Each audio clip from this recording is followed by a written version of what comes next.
Bonjour, bienvenue dans cette nouvelle vidéo PSB. On va aujourd'hui voir quelques nouveautés qui sont apparues courant fin d'année 2018. Première étape, on va déjà se connecter à la console. On voit qu'aujourd'hui, il suffit d'un login et d'un mot de passe. On va déjà dans un premier temps pouvoir activer la double authentification. Donc une fois que vous êtes connecté au portail, vous allez aller, le temps que ça charge, en haut à droite, dans Mon compte.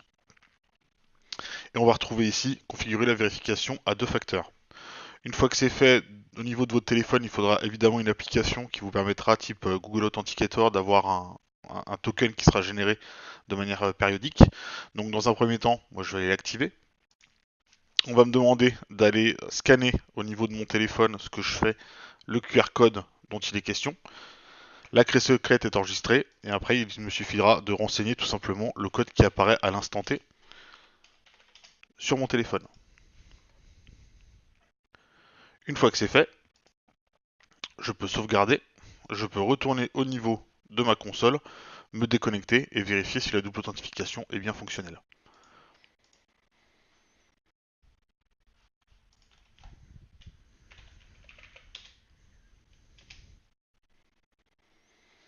Donc là on me demande bien de renseigner un token. Le token est 728 900 à l'instant où j'enregistre cette vidéo. Et je vais pouvoir ainsi me connecter à mon portail avec une clé supplémentaire de sécurité. Deuxième étape, on va dans les nouveautés parler de la possibilité de bouger les périphériques d'une compagnie à l'autre. Pour ça, on va prendre une machine. Alors, je vais directement aller au niveau de mes VM, travailler sur la machine qui s'appelle WinW10 WKS. Cette machine se trouve ici. Elle a aujourd'hui comme clé, si je vais dans la partie logiciel installé, cette clé-là, qui est Computer Protection Premium plus RDR. On va se rendre dans une autre entreprise et on va aller regarder les abonnements qui y sont présents. Donc, par exemple, j'ai ici un Computer Protection Premium sur lequel il reste de la place. Donc je vais prendre cette clé-là, je vais la copier. Je vais retourner sur ma première entreprise, sélectionner là où les machines, en l'occurrence uniquement celle-là qui m'intéresse, changer l'abonnement, je vais coller la clé qui m'intéresse et modifier. On vous indique ici en tant que revendeur que la clé appartient à une autre entreprise, ce qui veut dire que votre machine va disparaître de l'entreprise Romain Salé pour apparaître dans la nouvelle entreprise. Dès que je fais confirmer, ma machine disparaît bien de cette liste-là. Si je vais dans la nouvelle liste de l'autre compte, on retombe bien ici sur la machine en question. Et vous voyez même d'ailleurs que le produit a changé. Si je vais directement dans la partie logiciel installé, là on est sur uniquement du Computer Protection Premium. Donc vous pouvez vous amuser à faire ça de manière infinie sur des comptes ou sur des machines qui nécessitent un changement de clé. Donc je vais juste faire la démarche en sens inverse.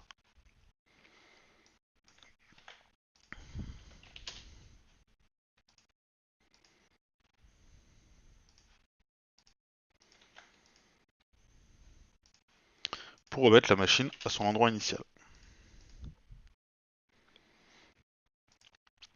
Voilà, autre nouveauté, on va pouvoir faire de l'isolation de poste. Ça, vous le retrouvez déjà depuis un petit moment de manière un peu plus discrète au niveau de la légende dans le menu d'accueil.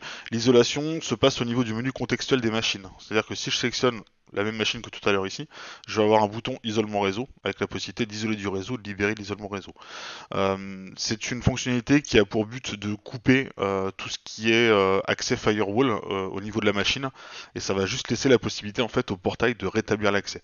Donc dans le cas par exemple d'une attaque, vous allez pouvoir bloquer toutes les communications entrantes ou sortantes relatives à cette machine, à l'exception du lien qui lie la machine à la console que vous avez sous les yeux. Donc pour ça, on va comme tout à l'heure retourner sur la machine. Donc là vous voyez que ma machine, si je fais par exemple un ping sur une adresse quelconque, à première vue, ça devrait être fonctionnel. Vous voyez que là, l'adresse répond bien. Dès lors que je vais directement ici dire j'isole du réseau, l'instruction va être envoyée. Au niveau de mon poste, si je demande un check pour que ce soit mis de manière plus rapide,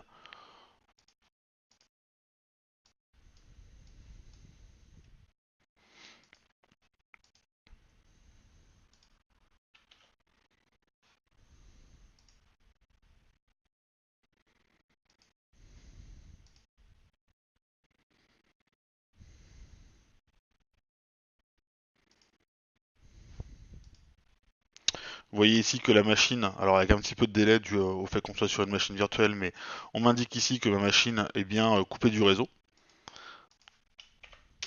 Si je refais un ping de Google, normalement je ne devrais plus y arriver. Et si je vais dans la partie firewall,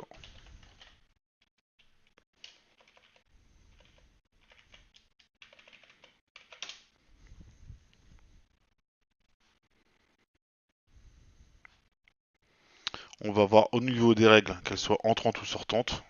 Je vais le mettre en grand. Toutes les règles ici vont être désactivées à l'exception des règles qu'on a déjà prédéfinies côté PSB. Donc vous voyez que toutes les règles ici qui sont labellisées F-Secure Firewall, elles vont être activées, que ce soit en inbound ou en outbound.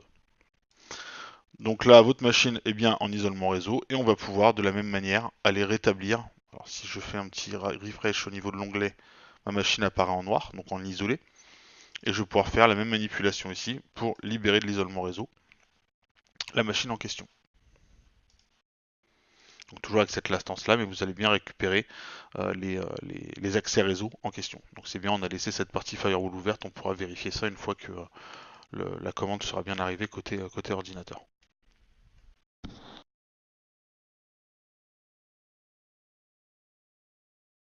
Voilà, donc vous voyez bien que là que la machine n'est plus isolée du réseau.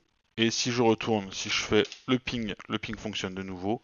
Et si je fais un refresh des règles, les règles ici sont bien activées, y compris celles qui ne sont pas estampillées F-Secure Firewall. Voilà pour cette partie. On va également voir un autre produit qu'on a assez peu mis en avant aujourd'hui, la partie gestionnaire de mots de passe. Donc là, vous voyez qu'aujourd'hui, j'ai un gestionnaire de mots de passe à mon nom avec 4 machines qui sont rattachées. Si je clique sur le nom d'utilisateur, je vais pouvoir ici aller supprimer une ou plusieurs des machines concernées pour éviter que la synchronisation perdure entre les différents périphériques qui sont listés ici. Donc ça, c'est une petite amélioration également. Dernier point, on va être en mesure de faire de la génération de MSI avec une clé embarquée, donc via un outil qui s'appelle FS MSI Tool. On vous donnera le lien de ce nouvel outil dans la description de la vidéo. Une fois qu'il est téléchargé, j'ai directement lancé un CMD avec l'appel de l'exé en question. Si vous faites tout simplement entrer, vous allez avoir un descriptif de la manière dont fonctionne le logiciel. La manière la plus intéressante étant de générer un MSI avec la clé embarquée. Donc pour ça, tout simplement, on va aller déjà dans un premier temps au niveau des téléchargements, récupérer le MSI en question. Donc le MSI, vous l'avez là, ça, il n'y a rien de nouveau à ce niveau-là. Et en fait, on va aller faire un in-MSI. Donc on va renseigner ici évidemment le MSI qu'on vient de télécharger à l'instant. Name voucher, value avec la clé d'abonnement qui correspond au MSI que vous voulez installer. Donc en l'occurrence, dans mon cas de figure, ce sera un des produits Computer Protection, donc par exemple celui-là.